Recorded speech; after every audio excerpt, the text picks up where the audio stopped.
Hello hi ನಾನು ನಿಮ್ಮ ನಿರ್ಮಲ. ನೀವಿಷ್ಟಪಟ್ಟ ಹಾಗೆ ಪ್ರೀತಿ ಈ ಎಪಿಸೋಡ್ನ ಮೊದಲನೇ ಎಪಿಸೋಡ್ ಇವತ್ತು ಹಾಕ್ತಾಯಿದ್ದೀನಿ. ಸೊ ಹೋಗಿ ಇದೇ ಥರ ಸಪೋರ್ಟ್ ಯಾವಾಗಲೂ ಕೊಡ್ತಾ ಇರಿ. ಹೋಗಿ ವಿಡಿಯೋನ ನೋಡ್ಕೊಂಡು ಬನ್ನಿ. ಎಪಿಸೋಡ್ 1. ನಾನು ಎಲ್ಲಿದ್ದೀನಿ? ದಟ್ಟ ಕತ್ತಲೆ ಕಾಡು, ಅದು ಬೇರೆ ಸಂಜೆ ಸಮಯ. ಕತ್ತಲೆ ಕಾಡು ಅನ್ನೋ ಹೆಸರು.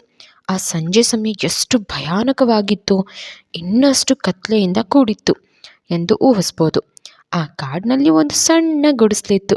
ಅದು ನೋಡೋಕೆ ಸುಂದರವಾಗಿ ಏನಿರಲಿಲ್ಲ. ಮುರುಕಲು ಗುಡಿಸಲು ಬಾಗಿಲನ್ನು ಜೋರಾಗಿ ತಳ್ಳಿದ್ರೆ ಸಾಕು, ಬಾಗಿಲ ಜೊತೆಗೆ ಗುಡಿಸಲು ಕೆಳಗೆ ಬೀಳಬಹುದು ಅನ್ನೋ ಥರ ಕಾಣ್ತಿತ್ತು. ಆ ಗುಡಿಸಲು ತುಂಬ ಹಳೆಯದು. ಒಳಗೆ ನೋಡಿದ್ರೆ ಜೇಡರ ಗೂಡುಗಳೇ ಇದ್ದು. ಒಂದು ರೀತಿಯ ಕಮಟು ವಾಸನೆ ಮೂಗಿಗೆ ಬಡಿತಿತ್ತು. ಆದರೆ ಕೆಟ್ಟ ಜಾಗದಲ್ಲಿ ಒಂದು ಸುಂದರ ಹುಡುಗಿ ಹೆದರಿ ಗುಬ್ಬಿ ಮರಿಯಂತೆ ಗುಡಿಸಲಿನ ಮೂಲೆಯಲ್ಲಿ ಕುಳಿತುಕೊಂಡು ಏನೋ ಯೋಚಿಸ್ತಿದ್ಲು. ಅವಳನ್ನು ನೋಡಿದ್ರೆ ಹುಡುಗರ ಮನಸ್ಸಿಗೆ ಕಚ್ಚುಗಳಿಡುವಂತಿದ್ಲು.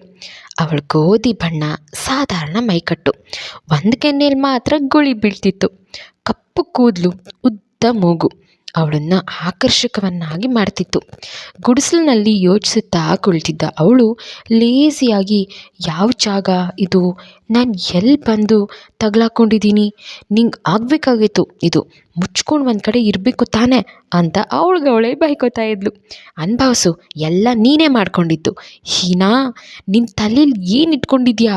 ನಿನಗೆ ಸ್ವಲ್ಪನಾದರೂ ಬುದ್ಧಿ ಇರಲಿಲ್ವಾ? ಯಾಕೋ ಅವ್ರ ಮಾತು ಕೇಳಿದೆ ನೀನು ಅಂತ ಕಂಟಿನ್ಯೂ ಆಗಿ ಬೈಕೋತಾ ಇದ್ದೆ.